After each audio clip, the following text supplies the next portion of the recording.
Welcome to the bold analysis, ladies and gentlemen. I want to say thank you very much for those who are supporting us.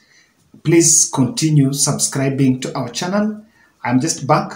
I was in Nairobi in CBD in the morning where I made observations on what happened earlier today, and we are going to look at that.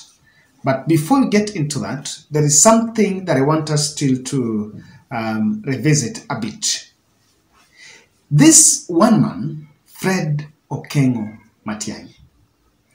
Fred Matian'gi was appointed back in cabinet from 2013 and served Uhuru 1 and then Jubilee 1 and Jubilee 2. They were the same cabinet with William Samoei Ruto. But after a second term, at the height of Uhuru Kenyatta and William Ruto fallout, Okengo Matian'gi assumed some of the roles that probably were said to be those that could be assigned to William Ruto. And then he found himself in the middle of that fallout, protecting his boss, or rather executing President Uhuru Kenyatta's directives, some of which really injured William Samoei Ruto. And so I want us to look at it this way. Fred Okengo Matian'gi, after the purported raid that came out, the scare of the raid, then the investigations, they started doing some investigations. And then he was a bit summoned on 19th February. According to reports that is emerging, Matian'gi had to fly out of the country on 19th and flew to Netherlands and maybe in his personal capacity or other activities. But Matian'gi, as we speak, is out of the country. So he went out after 2 weeks of witch hunt here and there, allegations, investigations being thrown his way. And even according to reports, is that he was summoned on the very day to appear before the DCI, and he did not go there. In fact, he was not even in the country. In that sense, I can tell you that Matian'gi declined, Matian'gi did not go to DCI. I may be wrong, but they would have arrested him. So the move to fly out was not coincidental, and he flew out because, again, he did not want to go to DCI. I have a feeling that would have been nabbed there. Yes.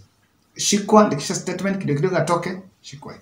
It will not have been easy because he was to be nabbed himself to record a statement about what happened in here and there. And after that, you can always be kept there and told we are waiting for investigations to go on. Because the truth here, there were already some efforts to make sure that Matian'gi is arrested. Today, a story is still out that EACC has written a letter demanding the head of public service to show the declaration, wealth declaration forms of CS Matian'gi from 2013 to 2022. Nonsense. I think we need to be very careful. And I just want to address the executive. Kenya Kwanza must actually show the might to fight corruption. And it cannot be fight selectively. That's the truth. That fight cannot be selective.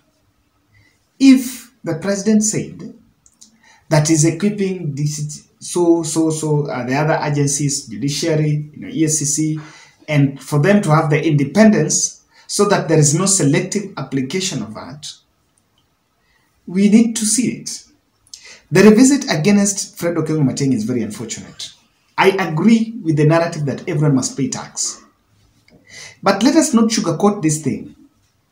If you think you want Uhuru Kenyatta, go for Uhuru's head. Acheni kujidanganya hapa. Go for Uhuru.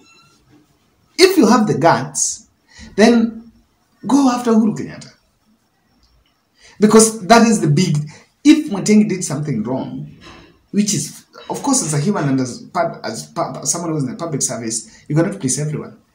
To date, I was reading somewhere that AG still represents him in court in duties and in other cases apart from criminal cases. But those mandates he discharged as a CS, the AG still represents him in court, rather Mituri. So Okengo Mating was an employee of President Uhuru Muigai Kenyatta. And we need to be very sober. Whether is it a fight against corruption or it is a fight against former CS Fred Matian'gi. We need to differentiate that so that we fight it. We are struggling with the economy, and we've been told a lot of stories about a lot of theories on the recovery formula and how you're going to recover. But let us stop lying to the population. You know, some of these things it's in black and white. We are taxing wealth instead of taxing trade, as what other people were saying. And we move to taxing wealth so that we increase our tax base. You know, that was the discussion about Ilya land rates, Ilya Uhuru Kenyatta, Ilya, inherited land, that discussion. But we are telling the population that when we tax wealth, we increase our tax base, it's going to solve our problems. But, I want to give President Ruto a very unsolicited advice. Do you think our problem is the money, how much money we are collecting? No. The problem is the expenditure. We have consumption patterns that are suffocating the economy. When Kenya Kwanza came into office, every minister in his office started changing chairs and laptops and desktops, many machineries. We've spent money poorly. It is not about how much, and that's it. We were talking about austerity measures. So if the problem is how much we are collecting, then how can you relate that with the fact that the executive office has exhausted their budget that they were supposed to use? What Uhuru used for the whole year, they have exhausted that for 7 months. How do you relate that with the fact that we are collecting? It is not going to add any value when you make a very good projection and win the emotional intelligence of the population that when I collect more taxes, I'm going to solve our problem, while the problem is not how much we are collecting. We are having a bloated recurrent expenditure. I was looking at the latest story that was coming from, what was this? There was a story that was coming from, I think it was done by the Nation, that some governors, percentage of money that governors use for recurrent, it's way more. The latest audit that was done at the county government, there were very ridiculous numbers of ghost workers. I may not be shocked to see the same virus even in the national exchequer, in the national payroll. The national payroll could also be having the same ghost workers. We have bloated staff. I've always asked, in this digital age of 2020, why should we have a minister with PAs carrying advanced theme watu kama 10 wanaenda mahali then wanaandikia? This age, hata kama minister hizi andika si basi record minutes, akuwe na hapo na record minutes akuje, or akuwe na PA moja wanaandika, okay, how do you participate in a meeting as a CS and it's only your PA who is writing? So we cannot have a very shallow and narrow-minded understanding that we can go after taxing. President Ruto should get this, and the executive office should get this. Our problem is not the fact that Kenyans are not paying. Even the little we've been serving with what the little we have. I know we are saying let's collect more so that we can limit the borrowing and use kidogo we have to service the loan, then we stabilize.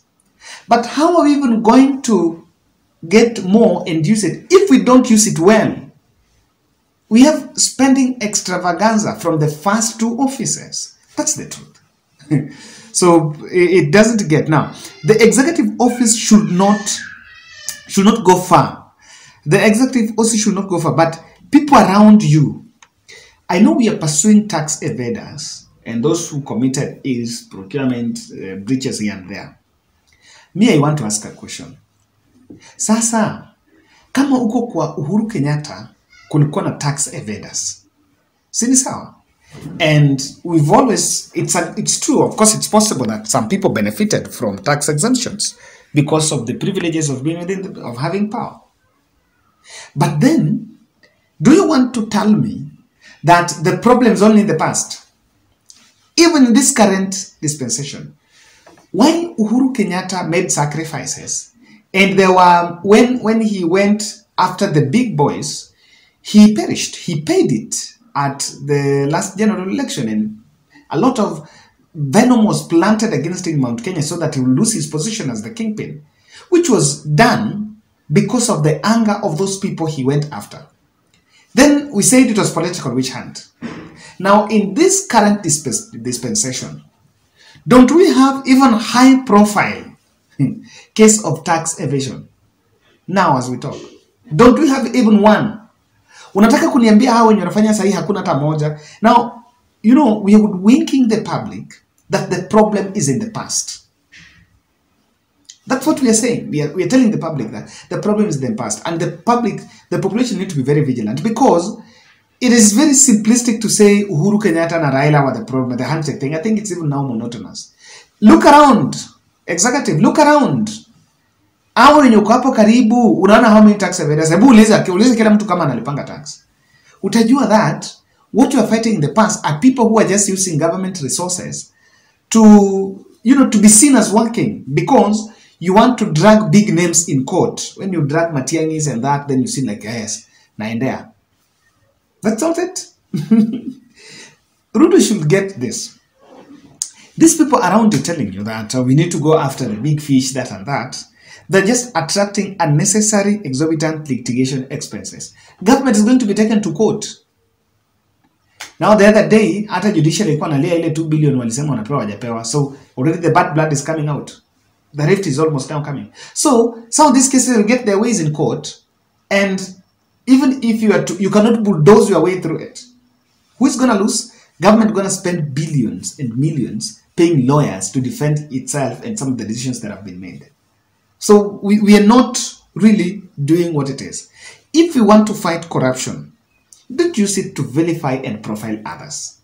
Let us fight corruption, not selectively. I don't understand the rationale of going after one's CS to give the health wealth declaration. Go after everyone, including those who are around you. There are some people that are in Kenya Kwanza that came to government in 2013. Kila mtu atoe. Kwani? Kila mtu atoe. Starting from the two. Kila mtu atoe wealth declaration. If you want to go after Uhuru cabinet, Uhuru had cabinet 1 na 2. Wote walikuwa. Go after the governors that served first term, second term, wote walikuwa. But it can't be against one person, because that selective aspect is where we lose it. If we go after one man, that's where we lose it. I don't know what you think. It can be, I want to believe that Matian'gi was evading arrest. I want to say that.